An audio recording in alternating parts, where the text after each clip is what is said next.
biz nima uchun 9-may bayramini xotira va qadrlash kuni deb e'lon qildik? Xotira deganda biz bu foniy dunyodan o'tgan ajdodlarimizni eslash, ularning chirog'ini yoqib, ezgu ishlarni davom ettirishni tushunamiz. Bu xalqimizga xos azaliy fazilatdir.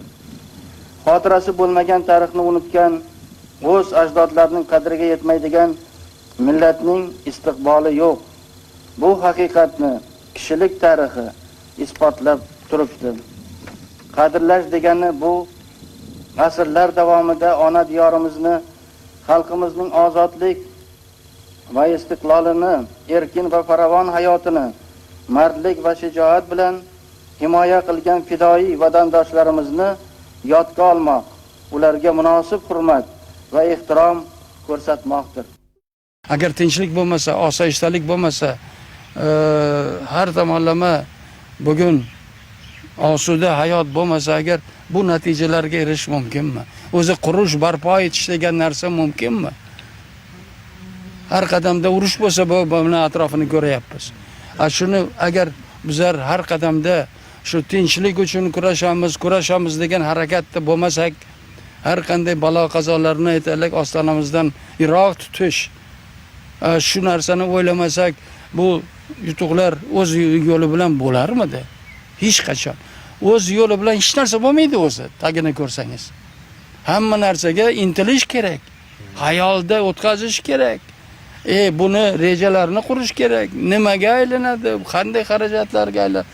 Lekin tinchlik bo'lmasa agar hech narsa bo'lmaydi. Odamning hayoli qayerda? Qayerda qon to'kilyapti, nimalar bo'layapti, hokazo faqat boshqa hech narsa emas va butun kuchimiz, butun imkoniyatimiz faqat tinchlik o'rnatishga bo'ladi. Mana shuncha yil rahbarlik qilib bitta narsani aytamanki, tinchlik, osoyishtalik, omonlik mana bizlarning mezonimiz. Mana bizlarni aytaylik har tomonlama bizlarni odam qilgan, bizlarni mana bugun boshqalardan kam bo'lmaydigan va boshqalarning havasini tortadigan xalq bo'ldik. Bizlar uchun nima? Birinchi navbatda eng muhim inson nomi, insoniylik, odamiylik, fazilat. Agar xalqda bo'lsa, agar albatta namoyon bo'ladi. Bo'lmasa agar hech narsa bo'lmaydi. Har qaysi xalqni bag'rikengligi, odamiyligi, oliyjanobligi qayerda ko'rinadi? Agarki o'zini yaqinlari ustida emas, boshidan emas, balkim notanish odamlarni boshidan tushgan musibat paytida bu xalq kelib qo'lni uzatib, unga qandaydir yordam, qandaydir hamdardlik bildirsa, bu ham bizlarning xalqimizni bir vaqt 1 million taxminan avvalambor yosh bolalarni, avvalambor ayollarni, keksalarni urush maydonlaridan O'zbekistonga ko'chirib, O'rta Osiyoga ko'chirib, shuncha odamni olib kelganda bizlarning xalqimiz avvalambor o'ziga ularni o'z bag'riga qabul qildi. Qo'l uzatdi. Sen yetim emassan degan mana shu oliyjanob gaplarni o'rtaga qo'ydi. Mehr, muruvvat ko'rsatdi. Bir burda nonni ular bilan baham ko'rdi. Odam nima uchun yashaydi? Bizlardan keyin nima qoladi desa agar, mana shunday meros qoladi. Butun dunyo eslaydigan meros qolsa agar, bir dunyoni chekkasida mana shu O'zbekiston bor. Mana shu O'zbekistonda mana shunday odamlar, insonlar yashaydi. Hayolga keladi.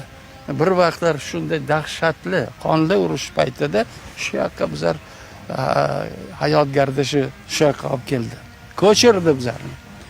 Shu paytda bizlar xuddi yangi vatan topgandek o'zimizni his qildik desa agar, bundan ko'proq gapni, ko'proq aytaylik o'zi ruhini ko'tarish uchun yana nima kerak odamga? Men o'ylaymanki, bunaqa narsalarni hozirgi zamon, hozirgi avlod, albatta men shular bilan ko'p uchrashib turaman, boshqa mamlakatda bo'lganda, boshqa joylarda bo'lganda, ular holi beri bu qanday oliyjanob xalq ekanini bugun zavq bilan gapiradi. Bunday gaplarni eshitish odamga qanot beradi. Bu tabiiy hol. Shunday yutuqlar, marralarga yetish uchun nima kerak debsa, har qaysi odam, inson o'z-o'zidan so'rasa agar, bitta narsani hayolidan o'tkazishga: tinchlik, osoyishtalik. Shuning uchun xalqimiz, avvalambor yoshlarimiz, bugun voyaga yetayotgan bolalarimiz nimani o'ylash kerak? Tinchlik, osoyishtalik. Bu bizlarni shunday fe'l-atvorimizga kirib qolganki, buni yosh ham shuni o'ylaydi, asosan qariyalar ham har qadamda qo'lini Fotihaga tortib nima haqida so'raydi Yaratganimizdan?